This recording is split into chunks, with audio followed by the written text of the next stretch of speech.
of a can apam no ntokwa si 1826 say dem si aka no na ntokwa we ni hia me pa because afi we bedi mfisi ahe no ntokwa we echi no na akuapemfo sua odwira firi asantefo ho nti me can emphatically say afi we akuapemfo odi odwira mfinsi ahe no 200 years if is ntokwa we mu me say can plain say omo ko ntokwa ni nyina no they were fighting under the auspices of Bruni Britain Brofo. Yebedru Yesiani Drew Prempeh the first. About 1896. English Abrofo be mo medal bi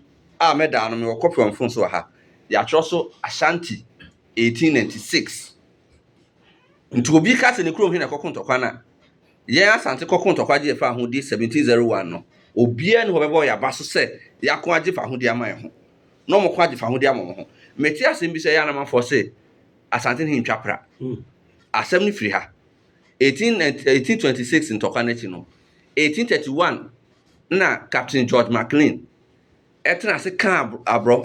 before na wa se woni nyina bo mu fa baako ejina fa. Eno Asante hene osaya wakoto su jina fa baako. Eno mo ye apam. I friend the Treaty of 1831. Treaty ni mu no ne ma ne bi ne say 600 ounces of gold emaye. Na yemfa nkoto Cape Coast Castle enya adanse die se free na ekọ won ntokwa mfinsia nsia di anim no na eso na wanya ho hwe a wan ntokwa do sika be ma se do paka mo san de bre ya do usu ansa na usu kwatabisa ye ju omo as hostages so nim na akoso ntokwa bi ku ade hye no ntina ba ko yo sebo nsuba osebo nsu anu wawu no ne ba aka ho na edo mo me do mo kotena ho sesi asene na do mo bre Asante hene eno achi no Broni ka chense free na ekọ mentra pra no nche se untwa pra no opa che se free na ekọ no nsase na wo pra na chi nyina ma de o mfa ho di amomo they are free and independent nti ara nsase no bakwa for so omo nye Asante aseda na de na ntina m kontoka no mo kontoka for their freedom no mo for their freedom emancipation nti ho no ne ka Asante ni ntwa pra no che se untwa pra no nsuo no Asante no twa nsu kase bia ono o tiamamra se oduru ho a okasa kire nsuo no nti wo kọ brekum ayi na oduru tano so tano nsu ne da ho na ogun nsa no na no ntwa tano ni kuro ni nsuo no enti oduru sukase bia one nsuo kasa nsa na oduru nti oduru a ne mpanyifo no won mama mre on sa mama mre enti nye saa de no mo keka se ntwa pra na nye no kore enti saa bre no mo na ma asen denchira wasa enfantefo no achimwebu akwa achimbosome achinkotoku akwamu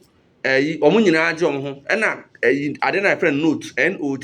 no I tell them they can if you nkrata no santo sapanu ne ka se free na ekọ no Asante ne enyemu na on fam Broni free na ekọ no ka se ne wopona no nyina na Asante ne dia na Britain for so agi free that for kakra na aka no na free wokọ no Christian Ball Castle osu Cape Coast Castle Emina Castle for president ne dia aka ne nyina be share Britain for nsa saa de ntine ka se Asante ne twapra no enti odi saa ne ma so no enema asomdwe ba hakra na nyame bo a ochena yisia na eka kwakudua adwumapambo ho asem na behu de si wo say ndi for about free sabre na kopim 1841 ho nia no Asante ho bi ya hyedansi nemu abroho no se bo say free sabre ne ko no Asantefo main consent ya no mo de amfantefo ko so ma senso mo duru ho anom kunkum Asantefo ti free na ko no ohene bi abedi awu bia no ebe to so re enti wo so mo san apam no wie no ohene bi wa Apollonia eko azim omkokum Asante ni ba bia no koditwa nipa kro kun Asante ni ba etwa ni ti Britain George McLean ne kwotena se bu asem no na Asante fortune bi ma ne hu se na enya Broni mu gidie ne mo Broni so gitu mu se Asante so your sovereign power ono na wo trapra ne ba inside there na sase nti nyambo ochena eduru ha beto aso afiri ho jo me da